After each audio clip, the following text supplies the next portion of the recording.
Hello दोस्तों, अभी अभी एलसीड कंपनी का शेयर जो 8-9 रुपए के आसपास चल रहा था, उसकी वैल्यू भारत के इतिहास में सबसे ज़्यादा 3 लाख रुपए का ये शेयर हो गया है। और वो किस चक्कर में हुआ है? उस शेयर की जो बुक वैल्यू थी वो करंट मार्केट प्राइस से ज़्यादा थी। तो सेबी ने एक सर्कुलर निकाला कि जिन जिन शेयरों का बुक वैल्यू की वैल्यू अपनी करंट मार्केट प्राइस से ज़्यादा है, उस शेयर को रिवैल्यूएट करना पड़ेगा।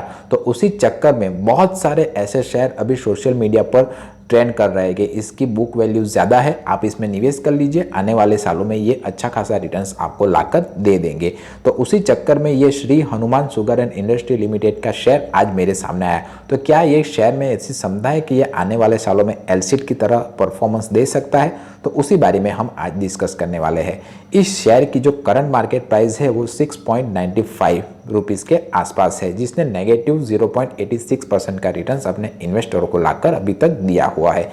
ये कंपनी 1932 से कार्यरत है और ये शुगर एंड कंस्ट्रक्शन के रिलेटेड एक्टिविटी करती रहती है।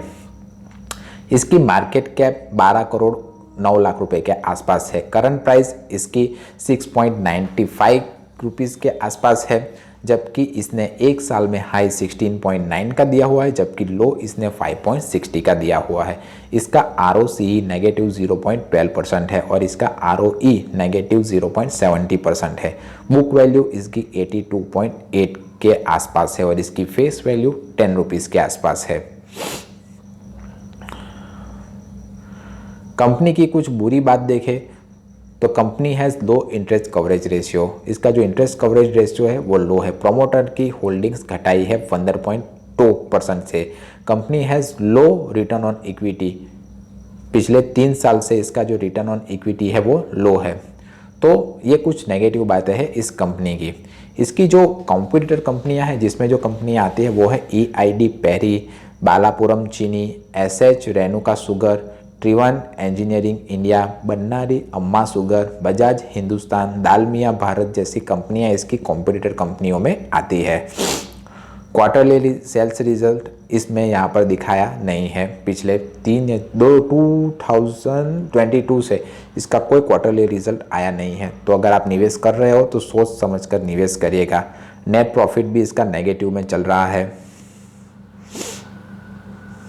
अब देख ही सकते हो। इसने रिटर्न ऑन इक्विटी इसका जो ROE है पिछले 3 साल में नेगेटिव 15% का, 5 साल में नेगेटिव 11% का और 10 साल में -7% का है। तो अगर आप इस शेयर में निवेश करने के बारे में सोच रहे हो तो 100 बार सोचेगा और उसके बाद ही निवेश कीजिएगा। और मैं तो सलाह दूंगा निवेश मत ही करो तो अच्छा है। आप शेयर होल्डिंग्स देखें तो प्रमोटर के पास सिर्फ 15.16% शेयर अवेलेबल है, यानी कि प्रोमोटर्स का खुद की कंपनी के ऊपर ज़्यादा भरोसा बचा नहीं हुआ है। पब्लिकली इसके 84.82% शेयर मार्केट में घूम रहे हैं, यानी कि अगर इसमें पंप एंड डंप स्कीम अगर लगानी हो तो अच्छे से लगा सकते हो। अब जिसे नहीं पता कि पंप एंड डंप स्कीम कैसे कहते हैं, तो ऐसे कई कंपनियां होती है जिनका मार्केट कैपिटलाइजेशन काफ़ी कम होता है, कुछ करोड़ों के हिसाब से। तो लोग क्या करते हैं, पहले इसमें अच्छे खासे शेयर कम दाम पर खरीद लेते हैं। एग्जाम्पल के तौर पर लोग इसमें 2 रुपये 3 रुपये में इस कंपनी को खरीद लेंगे, फिर फेसबुक, सोशल मीडिया, यूट्यूब उस पर एडवर्टाइज चलाएंगे कि ये शेयर की वैल्यू 2 रुपये से बढ़कर 200 रुपये होगी, आप इसमें निवेश कीजिए। ऐसे कैंपेन बहुत सारे चलाए जाएंगे, तो लोग इसमें निवेश करेंगे तो इसकी प्राइस बढ़ेगी। जैसे ही शेयर की प्राइस कुछ अमाउंट तक बढ़ेगी, मान लीजिए कि 2 रुपये से ये शेयर तकरीबन 20 रुपये पहुँच गया, तो जो लोगों ने भी ये शेयर 2 रुपये में खरीदे होंगे वो सारे शेयर बेच देंगे और आपके पास थन गोपाल कटोरा पकड़ा कर वो निकल जाएंगे।